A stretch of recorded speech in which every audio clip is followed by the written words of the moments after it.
Good evening, everyone. Time for episode 16 of Kerr's Rage, part 1 of the Duaredheim staff saga by me. Okay, today we start at where we left off on page 174. Alright.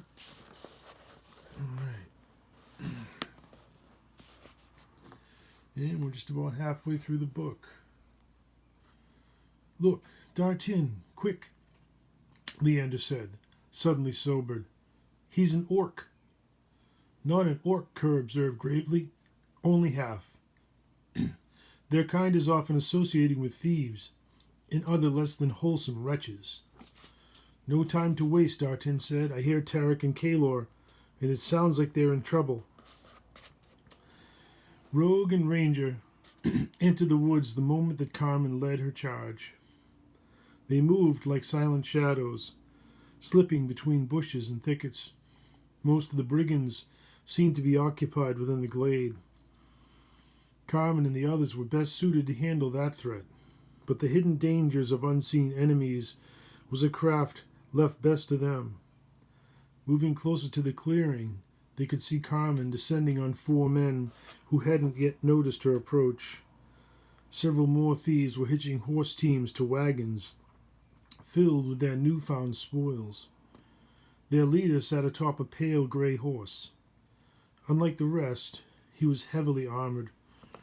Swinging his sword about himself in command, they saw his great helm with the back-swept wings of a diving dragon protecting his ears. Let's circle around, Kalor, Tarek whispered. Maybe we can get a clear shot at him. Nodding seriously, Kalor slipped back into the shadows. Leading silently, Tarek followed. Gripping his powerful recurved bow, Tarek held arrows in both of his hands. Moving stealthily, they would surely have had their shot at the leader. That is, if watchful eyes had not been set in wait for adversaries just like themselves. Finding a game trail heading in the perfect direction, Kalor slunk ahead, confident of their success. Shouting foul epithets the brigands charge. Die, foul elf and stupid gnome. They attacked with such a sudden rush that lesser men's courage would surely have withered in surrender. Their hiding place was well camouflaged and expertly chosen. It was a murderous and near inescapable death trap. Caught by surprise, Tarek was overborne. Rolling with his foe's crazed attack, he avoided injury but lost his bow and arrows. Heaving with all his strength, he threw the brigand off himself and rose. His left arm wouldn't respond to his will. Looking down, he saw a wound that he couldn't feel. Poison. Drawing his sword, he wove a protective pattern about himself and advanced towards the robber. Kalor had been a little quicker, a little less caught off guard than his companion had been.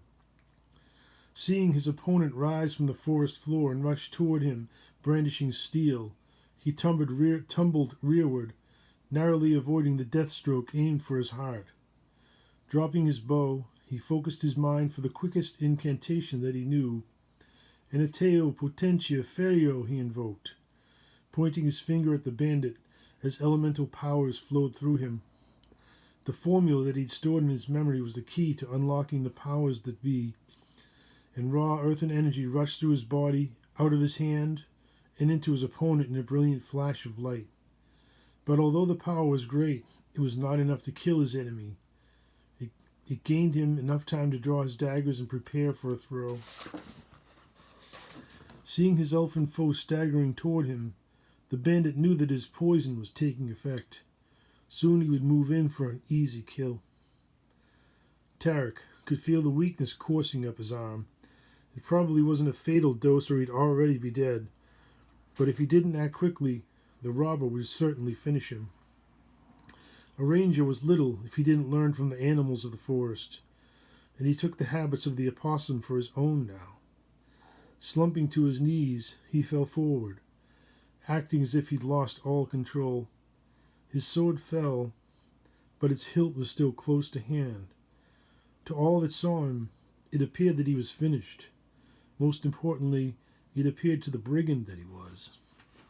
I love killing elves, the bandit said with a perverted smile of pleasure, especially the weak and helpless ones like yourself.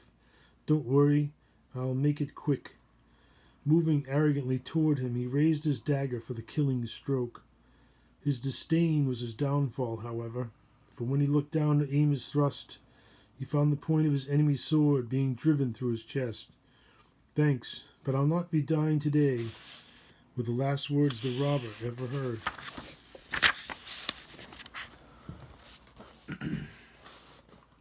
Nice try, gnome, the other rogue said. That almost hurt me. You won't get a second chance. Circling cautiously, he studied Kalor. His comrade had fallen, but the elf seemed sluggish. When the gnome was between them, he raised his short sword and prepared to spring. He wouldn't let the magician cast another spell. We'll have to see about that, Kalor thought. His small stature was often a disadvantage among larger folk, but experience taught him that he was often underestimated. Crouching low in a tumbler's stance, he held his daggers in a reverse grip, as if he meant to duel with them. Such an attempt would be foolhardy at best, for his opponent's reach would quickly prevail. That was just what he wanted his enemy to believe. "You're mine now," the rogue laughed. Charging forward, he feinted low and then came in for an overhead slash. It connected with nothing but air. "What the?"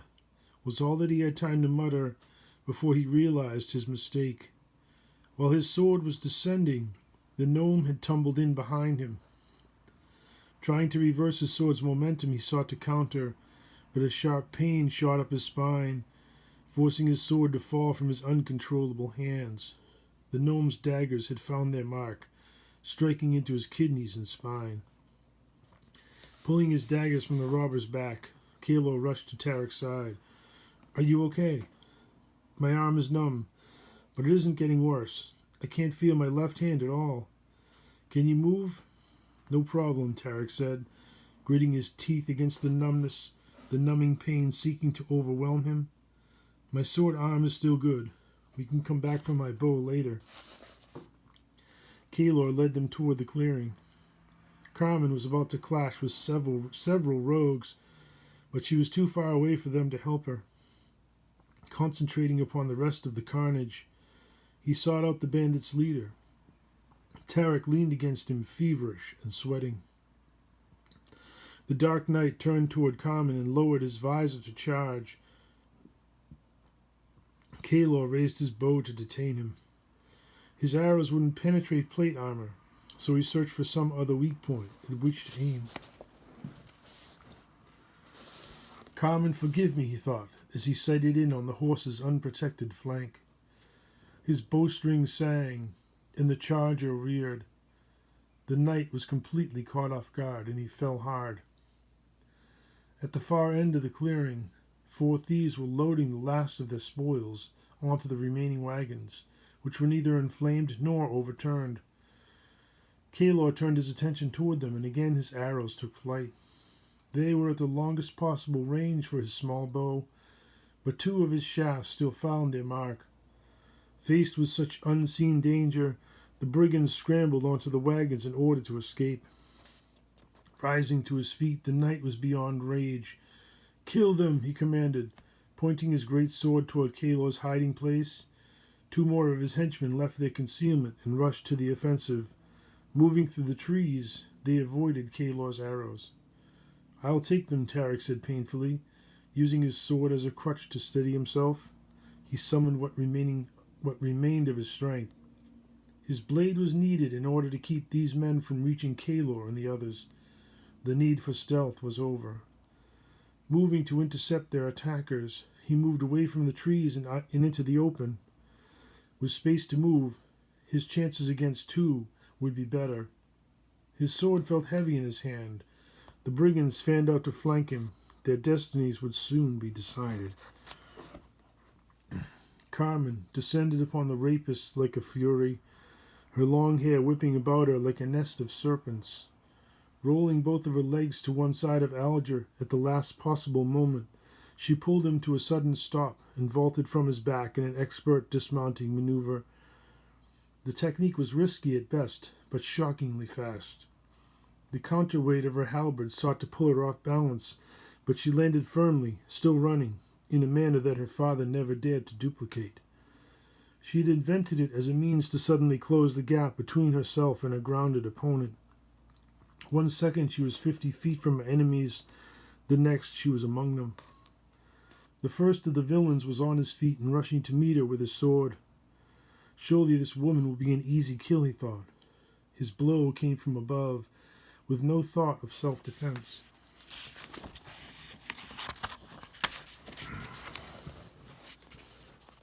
He was clumsy, off balance, and slow.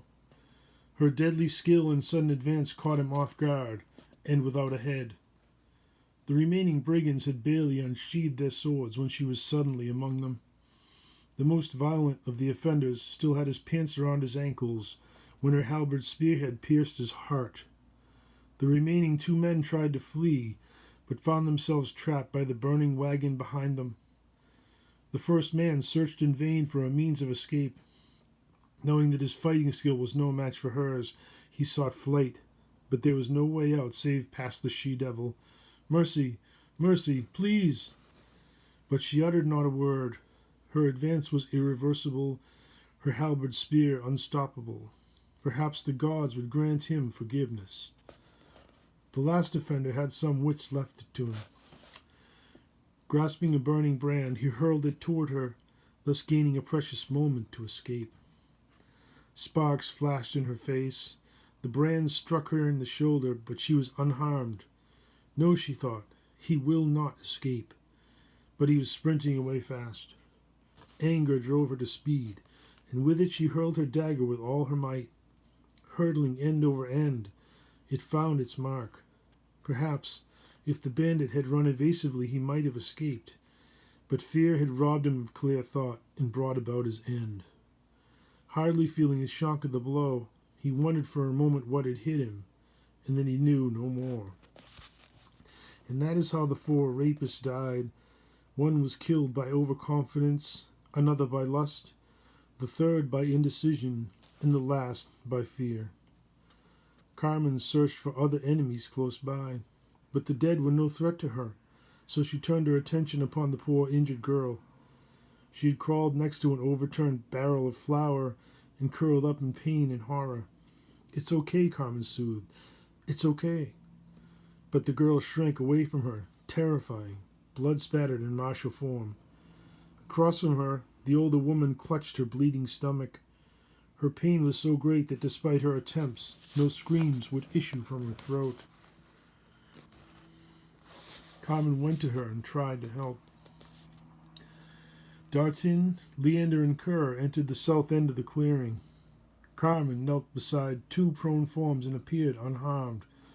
To the west, a rider upon a wounded horse was leading 2 wagon teams in flight to the north. Closer to them, 2 fighters circled Tarek in deadly combat. His left arm hung uselessly by his side, and with his sword, he was valiantly trying to keep the brigands at bay. "Make for Tarek," Dartin said, "and quickly." Every instant counted. Rushing against time, they prayed that he could hold out long enough for them to reach him.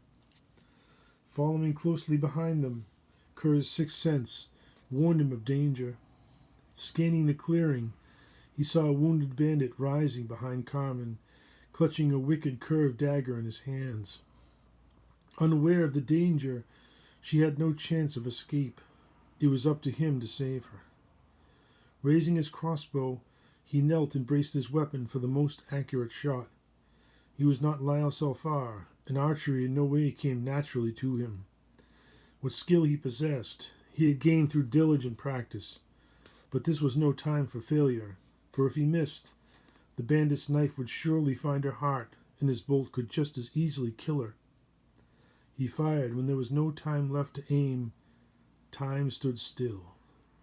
Surely the bolt will strike her breast, and she'll be doubly killed, he thought. Clangadin, save me. The missile struck, and not in the gallant's heart, but in the brigand's throat. Falling upon Carmen, he tried to gasp, but could not. He tried to raise his dagger, but it was no longer in his grasp. Carmen shrugged him off and rose to her feet. She was too surprised to be startled. A quick wink was her only reply. Tarek was in trouble. The two thieves were good swordsmen, and it became painfully clear to him that they had fought together many times before. They carefully attacked his weakened left side, and several long, blood-stained cuts had been left upon his body. But the brigands paid a price for them. For every cut they had dealt to him, he had returned one of his own. Growing weaker from loss of blood, they all searched for an opening, hoping for a quick end to the conflict. Hearing help approach, Tarek turned his tactics from attack to defense. Spinning about, he prevented his attackers from coming at him from opposite sides, but his efforts were rapidly tiring him. Doubt filled his mind. Leander's arrows arrived only a moment later. Thank the gods. One struck the ground beside him.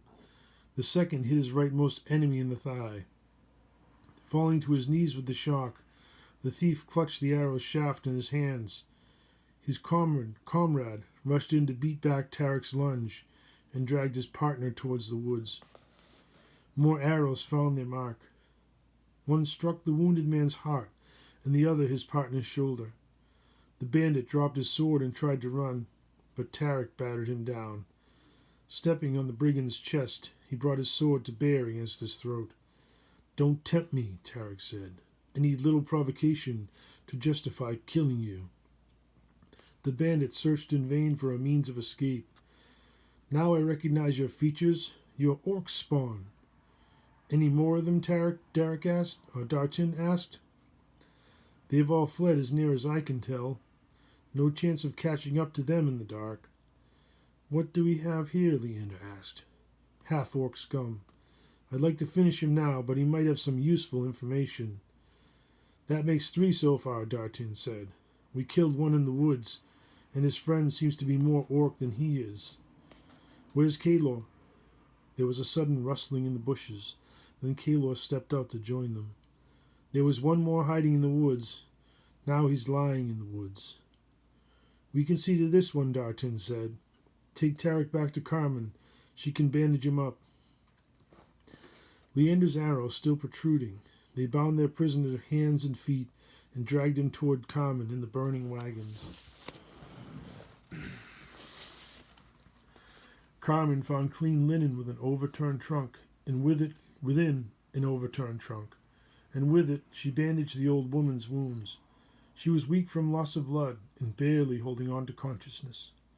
"Dartin," Carmen said, "I need your help over here." She tried to soothe the woman with her words, but in her heart she knew that there was little hope of saving her. "Carmen," Kalor said, "what can we do?" "She's hurt real bad. I've done all that I can do." "Just hold on, lady," Kalor said. "Dartin will be here soon." The gypsy woman gestured for Kalor to come closer and weakly pulled him toward her so that he could hear her feeble voice. "They were looking for me. You are the one that I've seen in my dreams, destined to carry the necklace. The cards have told me that you would come." Coughing weakly, she reached beside her neck, unclasping a fine, ornate necklace. "Come closer," she whispered. He felt compelled to comply, as if free will had left him. Placing the band about his neck, she fixed the clasp with the last of her strength and slid gently back to the ground. "You are the Page of Rods," were her last words before her spirit was gone. Sitting back, Kalor wondered why he felt little grief or pity for the woman. The necklace felt oddly heavy, as if it held within itself a great burden. Reaching back, he searched for the clasp, so that he might look upon so wondrous of a gift, but his fingers could find no means of removing it. It seemed to fit his neck perfectly, neither too loose nor too tight, and a large gem was woven into its center. His fingers could trace fine lines upon the metal cord, possibly runes of power or inscribed words. "My God," Kalor thought, "what has she given me? It won't come off." It was then that Dartin reached Carmen's side. "How is she?" "She's dead. I came as fast as I could." "It's not your fault. Maybe you can help the girl, Carmen said. She's been beaten badly, and her mind seems gone. I'll do what I can. So with our next episode, we'll start at page 182. We'll find out what happens to the gypsy girl and with Kaylor and his necklace. And as always, remember, read Kerr's Rage, part 1 of the Duaredheim Staff Saga, and all of the other books by me. Thank you and have a great night. Hope you enjoyed listening.